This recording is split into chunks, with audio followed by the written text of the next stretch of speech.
बिस्मिल्लाहिर्रहमानिर्रहीम। अस्सलाम वालेकुम, welcome back to my YouTube channel. मैं हूं नौशीन और आप देख रहे हैं भाभीज़ किचन। आज मैं बनाया है शादियों वाला बादामी कोरमा और वो आप सामने देख रहे हैं कितना मज़ेदार और दानेदार बना था और बहुत डिलीशियस होता है। आप एक बार ज़रूर ट्राई करिएगा। और ये देखें कितना मज़ेदार था बना ये हमारा कोरमा। बिल्कुल घर के मसालों के साथ बनाया है मैंने ये। इसके बाज़ार का मसाला कुछ भी ऐड इसमें नहीं हुआ है। घर के मसालों के साथ, आसान मसालों के साथ आप बड़ा मज़े का ये कोरमा बना सकते हैं और बिल्कुल इजी वे में बनाया है मैंने। और ये मेरे पास है आधा किलो दही। दही का अच्छा होना बहुत ज़रूरी है। दही बिल्कुल खट्टी नहीं होनी चाहिए और ना ही बहुत मीठी होनी चाहिए। जो मज़ेदार सी एक दही होनी चाहिए। घर में आप दही बना लिया करें, उसका एक अपना ही टेस्ट है। वो ज़्यादा खट्टी नहीं होती है। सबसे पहले मैंने इसमें डाल दिया है 1.5 चम्मच।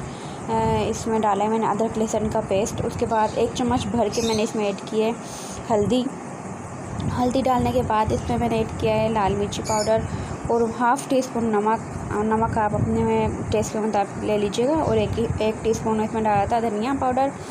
उसके बाद मेरे पास 3 अदद दरमियाने साइज़ की प्याज मैंने ब्राउन होने के लिए रख दी है। और जब ये लाइट ब्राउन हो जाएगी तो फिर मैं आपको दिखाऊंगी कितनी इसको ब्राउन करना है आपको। और इसको मैं कर लूँगी इसमें अच्छे से मिक्स। दही के साथ ही आपको इसको फेंट लेना है और दही को आप अच्छे से फेंटा करें। इसमें दाना नहीं होना चाहिए, तभी आपका जो कोरमा है वो अच्छा बनेगा इंशाल्लाह। और सारी चीज़ें इसमें मैंने ऐड कर दी थी।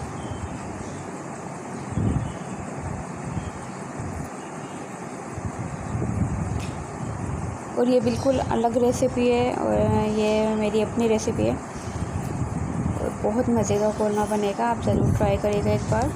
और कुछ पसंद आया करें, मेरी वीडियोस पसंद आया करें, रेसिपीज़ पसंद आया करें तो लाइक कर दिया करें, शेयर कर दिया करें, सब्सक्राइब कर दिया करें और बेल नोटिफिकेशन ऑन कर लिया करें ताकि मेरी हर आने वाले नए वीडियो का नोटिफिकेशन आपको मिलता रहे। उसके बाद मैंने इसमें थोड़ा सारा गरम मसाला डाल दिया था। ये देखिए कुछ तेज़पात के पत्ते थे जो मैंने बीच में से हाफ कर दिए थे। और ये थोड़ा सा ज़ीरा और 5 से 6 अदद काली मिर्ची थी। काली मिर्ची थी जो 8 से 10 अदद और 4 से 5 अदद थी लौंग। वो आप देखें। एक बड़ी इलायची थी इसमें और मैं अभी इसमें छोटी इलायची भी डालूँगी। 3 से 4 अदद वो आप उसमें ऐड कर सकते हैं। मैं बना रही हूँ 1 किलो की क्वांटिटी बता रही हूँ आपको। 1 किलो में मैंने आधा किलो दही लिए क्योंकि जो हमें ग्रेवी है थोड़ी ज़्यादा चाहिए। ये देखिए प्याज ब्राउन होना शुरू हो गई है।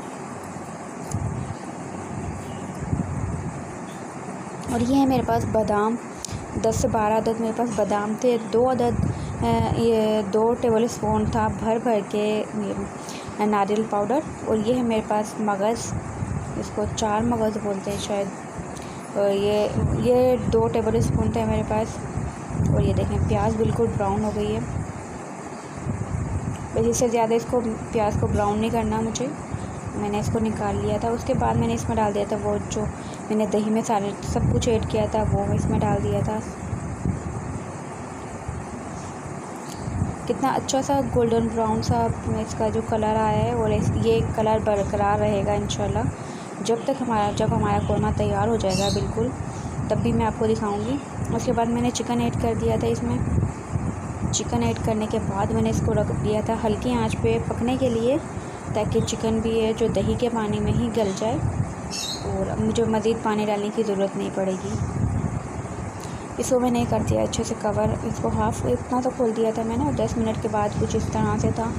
लेकिन अभी जो है ऑयल भी सेपरेट नहीं हुआ है और चिकन जो है वो भी नहीं गला होगा। तो अब इसको मज़ीद पकने के लिए रख दूँगी ताकि इसका जो पानी है वो खुश्क हो जाए। और साथ में हम वो पीस लेंगे जो हमने प्याज ब्राउन की थी। प्याज के साथ मैंने पीसा था थोड़ा सा गरम मसाला डाल के और थोड़ा सा गरम मसाला मैंने इसमें ऐड किया था।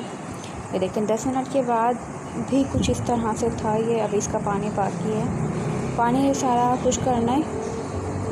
ये देखिए पानी इसमें मैंने बिल्कुल ऐड नहीं किया था, कुछ भी पानी का इसमें नहीं गया है। तो आप इसमें पानी मत यूज़ किया करें। और ये मैंने प्याज देखें पीस ली थी इस तरह से। इसमें थोड़ा सा मैंने बड़ी इलायची डाल दी थी और थोड़ा सारा गरम मसाला डाल के इसको मैंने पीस लिया था प्याज के साथ। और प्याज मैंने डाल दी थी इसमें ऐड कर दी थी मैंने प्याज।